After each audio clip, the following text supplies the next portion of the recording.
Hello friends, welcome to yet another brand new video of my cricket dreams. Myself Adinar, and in today's video we will be discussing a review of the recently concluded Rajasthan Royals vs Sunrisers Hyderabad game, which is also the match number 5 of Tata IPL 2023. So this game, that is between Sanju Samson and Bhuvaneswar Kumar, was actually a one-sided affair to say the least. Except a toss which Sunrisers Hyderabad won and chose to ball, everything went Sanju Samson and RRT management's way. From batting, bowling, fielding, everything was top-notch. And actually to say the fact, it was a team effort by Rajasthan Royals. And Sunrisers Hyderabad have to go back to the dressing room, have to think a lot because they have to ponder a lot. Their fielding, batting, bowling, everything was a bit poor to say the least. So getting back to the batting, SRH won the toss and chose to bowl, which was also their only bright spot to say the least. But you cannot say anything because in order to chase 203, a bowler, Umran Malik, had the highest strike rate.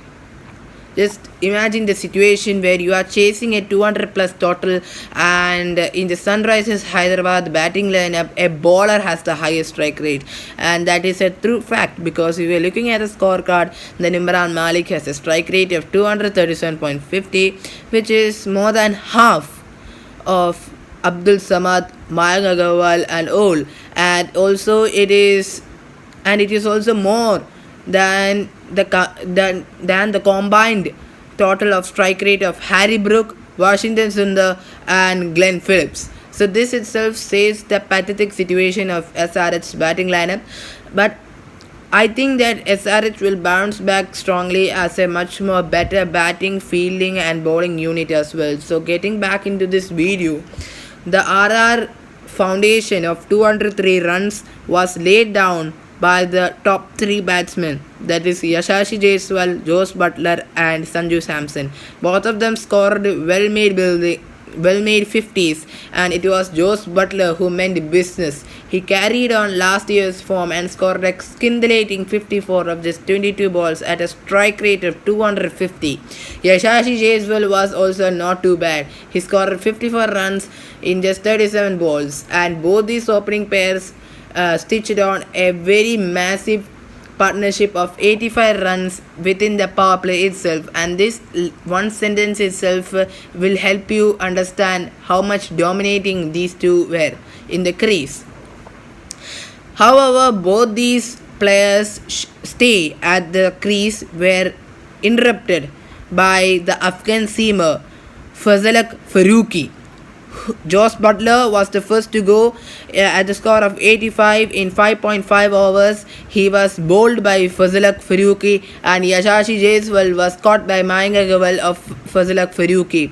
When Yashashi Jaiswal went back to the dressing room, the score read 139 for 2 in 12.3 overs. So everyone thought that RR would be posting around the 220-230 mark, but SRH's bowling improved significantly in the last 5 overs, and thanks to that, RR was restricted to 203 for 5, which itself was a more than winning total for them at the end. And if you're looking at number 3 spot, that is Sanju Samson, he carried on the momentum that was created by the openers and scored another good 55 of just 32 balls at a strike rate of 172 before he was caught by Abhishek Sharma. Abhishek Sharma took off a spectacular catch just before the boundary lines of Thangasari Natarajan. And if you're looking other than that, it was a bit disappointing. Hetmar played a good decent knock of 22 from 16 balls, having a 1 boundary and 1 6 at a strike rate of 138.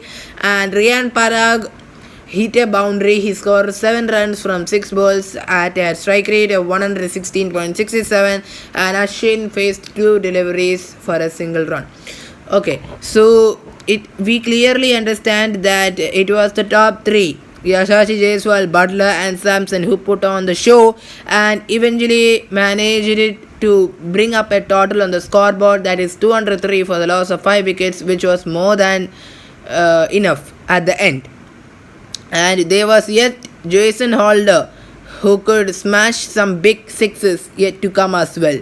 And if you're looking at the bowling lineup, bowling performance of Sunrisers Hyderabad, almost everyone went out of the ground to say the least. The captain Bhuminesh Kumar went for 36 runs in 3 overs with an economy of 12, and Fazilak Faruqi, who bowled 4 overs, went away with 41 runs and took 2 wickets, 2 crucial wickets, but he also was expensive. Almost everyone was expensive except Yangasaru Natarajan, who after his first dismal over where he was smashed for 17 runs by Josh Buttler, came back strongly and took 2 wickets for just 6 runs, and therefore his economy rate was the best as well with 7.67.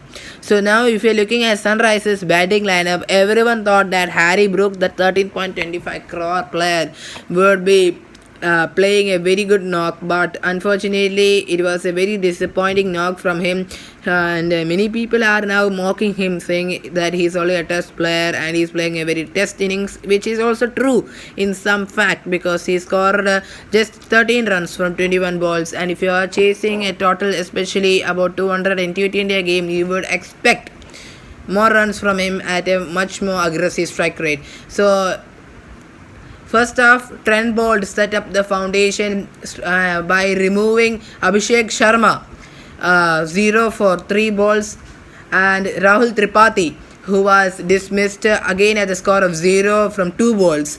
And Maya Gaval and Harry Brook tried to stitch up foundation, but the strike rate was just very poor. They stitched on a 34 runs partnership in 6 overs in 36 balls, and before Harry Brook trying to go big was dismissed by Yuzvendra Chahal, was bowled by Yuzvendra Chahal.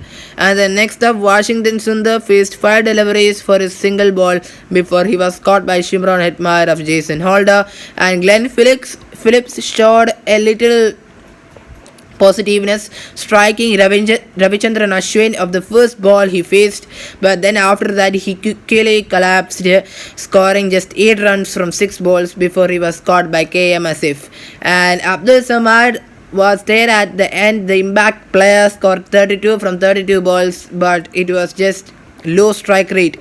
And just like we said before, Umran Malik had the highest strike rate of 19 from just 8 deliveries with 1 boundary and 2 sixes. And also, as a matter of fact as well, he also hit the most sixes by a player as well. He hit 2 sixes in his short cameo, whereas everyone else either didn't hit a 6 or hit only a single 6. So that itself describes the SRH batting performance. And this is all from the video. It was a very dismal performance from SRH in all departments, but I know SRH is a very quality team and they would be bouncing back strong in their next game.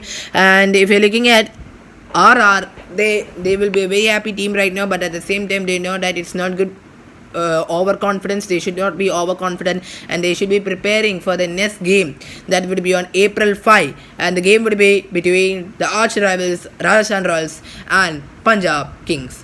So now, thank you for all for watching this video, and before I end this video, I would also like to tell the score as well between RCB and Mumbai. That is, MI is struggling really with a score of 19 for 2 in 5 hours, with Mohammad Siraj and Reece Topley both taking wickets respectively.